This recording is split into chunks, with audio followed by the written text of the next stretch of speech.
नमस्कार। उत्तर प्रदेश के भावी दरोगा, आपका स्वागत है हमारे भाषा गुरुकुल यूट्यूब चैनल में। आपकी तैयारी इस समय बहुत बढ़िया चल रही होगी, ऐसी हम आशा करते हैं। उत्तर प्रदेश एसआई की जो 2025 में वैकेंसी आई हुई है, इसकी हम लोग रिवीजन कक्षा शुरू कर दिए हैं, रिवीजन क्लास शुरू कर दिए हैं। ठीक है, रिवीजन आप लोग हमारे वीडियो के माध्यम से कर सकते हैं। अगर आप कहीं हिंदी नहीं पढ़े हैं तो पहले हिंदी जाके कहीं से पढ़ लीजिए, उसके बाद तो हमारे कक्षा में आइए और रिवीजन करिए। हम आपको विश्वास दिलाते हैं कि 38 प्लस आपका हिंदी में सही रहेगा, 38 प्लस सही रहेगा, 40 में से आपका 38 प्रश्न सही रहेगा। ठीक है, तो आज काल का हिंदी व्याकरण में काल का आज पहला वीडियो है, और हम जो राजपाल सिंह की यूनिवर्सल बुक पब्लिकेशन की बुक है, इसको लेके चल रहे हैं, और कुछ अपने दूसरे किताब से दोनों किताब 2-3 किताब को मिला के हम आपको पढ़ा रहे हैं, जिससे आपकी तैयारी बहुत मजबूत हो जाए। तो आइए हम चर्चा करते हैं काल की। काल किसे कहते हैं? काल किसे कहते हैं और इसकी परिभाषा के बारे में हम अभी चर्चा करेंगे। तो काल, इसका संबंध क्रिया से होता है। काल का संबंध किससे होता है? क्रिया से होता है। परिभाषा काल की होती है क्रिया का वह रूपांतरण जिससे कार्य व्यापार का समय, उसकी पूर्णता, अपूर्णता, निरंतरता अथवा उसकी आवृत्ति का बोध होता है, उसे हम काल कहते हैं। काल किसे कहते हैं? काल का वह रूपांतरण जिससे कार्य व्यापार का समय, उसकी पूर्णता, अपूर्णता, निरंतरता अथवा उसकी आवृत्ति का बोध होता है, उसे हम काल कहते हैं। ये कहीं पूछेगा नहीं। ठीक है, आगे काल के मुख्यतः 3 भेद होते हैं। कौन कौन से? भूतकाल, वर्तमान काल और भविष्य काल। इसको आप याद कर सकते हैं कि हम जो कर चुके हैं अभी तक। अभी हम वीडियो पढ़ रहे हैं, वीडियो को पहले आपने मोबाइल अपना उठाया, अब आप वीडियो देख रहे हैं, तो जब मोबाइल उठाए थे वो भूतकाल में हो गया। आप अभी मोबाइल देख रहे हैं तो वर्तमान काल हो गया। आप अपनी मोबाइल इस वीडियो के देखने के बाद बंद कर देंगे तो भविष्य काल हो गया। ठीक है, आइए हम इसके भेद के बारे में चर्चा करते हैं कि काल के जो 3 भेद होते हैं, इसके कितने भेद होते हैं। तो इसमें क्या है, भूतकाल में कितने भेद होते हैं? 6। पहला है सामान्य भूत, दूसरा आसन्न भूत, तीसरा पूर्ण, अपूर्ण, संदिग्ध और हेतु मद भूत। ये सिर्फ 2 ही में आएगा, पहले में मतलब भूतकाल और भविष्यकाल में, वर्तमान काल में नहीं आएगा। ठीक है, तो इसमें इसके कितने भाग हैं? 1 2 3 4 5 6। 6 इसके भाग हैं, किसके? भूतकाल के।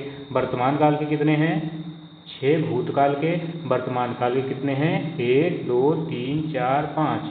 वर्तमान काल के 5 भेद हैं और भविष्य काल के 3 भेद हैं। तो इसको आप याद कर सकते हैं कि 653 संख्या आप याद कर लीजिए कि वर्तमान काल के 5 भेद होते हैं, भूतकाल के 6 भेद होते हैं और भविष्य काल के 3 भेद होते हैं। इसके भेद के बारे में आपसे एग्जाम में पूछ सकता है। ठीक है, आइए हम देखते हैं भूतकाल। भूतकाल किसे कहते हैं हम आपसे बताएं कि आप मोबाइल जब उठाए तो वो भूतकाल की श्रेणी में आता है। बीता हुआ समय क्रिया के जिस रूप से यह पता चले कि आप बीते हुए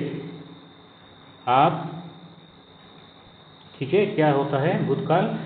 बीते हुए समय क्रिया के जिस रूप से यह पता चले कि काम बीते हुए समय में हुआ है, उसे हम भूतकाल कहते हैं। जैसे मोना ने कहानी सुनाई, विनीता ने आम खाया। ठीक है, ये भूतकाल, क्योंकि ये कहानी सुना चुकी हैं और ये आम खा चुकी हैं। इसके कितने भेद होते हैं भूतकाल के? तो 6 भेद होते हैं। ठीक है, पहला भेद कौन सा है? सामान्य भूत। सामान्य भूतकाल किसे कहते हैं? क्रिया के जिस रूप से बीते हुए समय में सामान्य रूप से किसी कार्य का होना सूचित हो। फिर से हम देख लेते हैं इसकी परिभाषा, सामान्य भूत की परिभाषा। क्रिया के जिस रूप से बीते हुए समय में सामान्य रूप से किसी कार्य का होना सूचित हो, उसे हम सामान्य भूत कहते हैं। जैसे मोहन ने पढ़ा, राकेश ने गीता पढ़ी, मैंने पानी पिया। मतलब सामान्य रूप से मैंने खाना खाया, मैंने पानी पिया, मैं लाइब्रेरी गया था।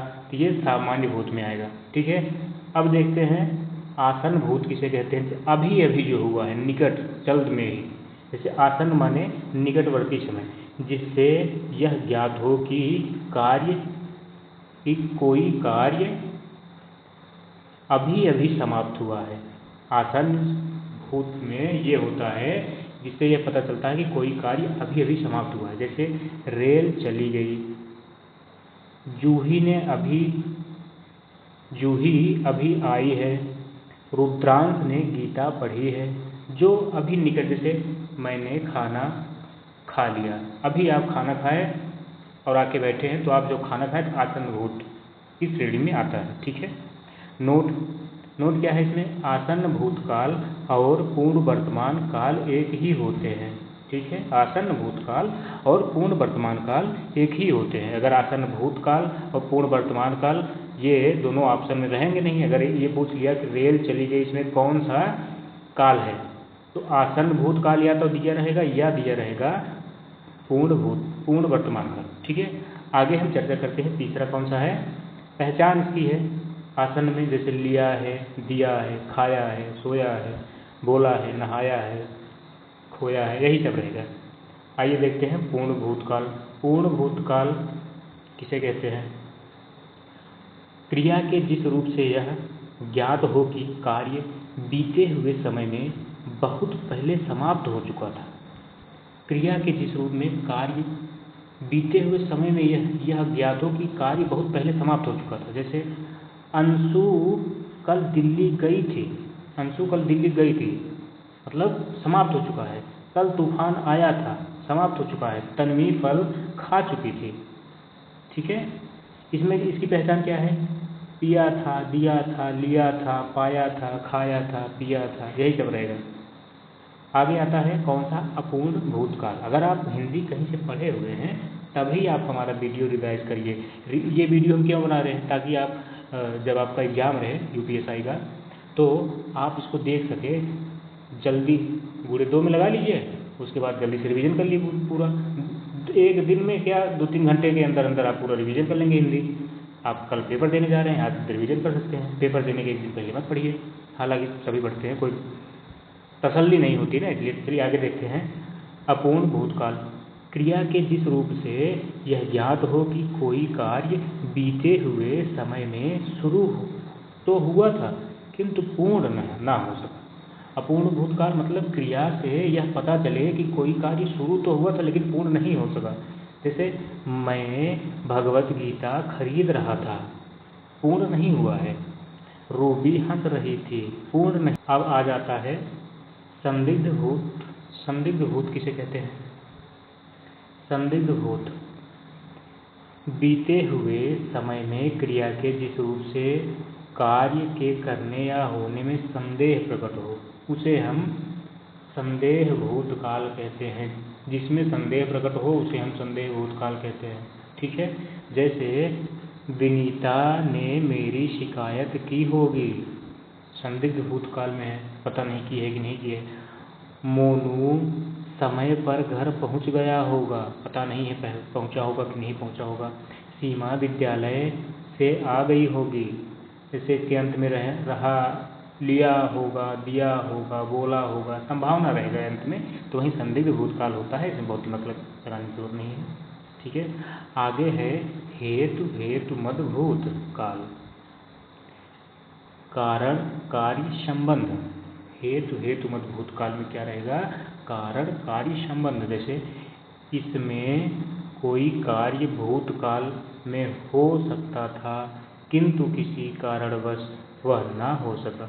जैसे यदि तुम पढ़ते तो अच्छे अंक प्राप्त करते,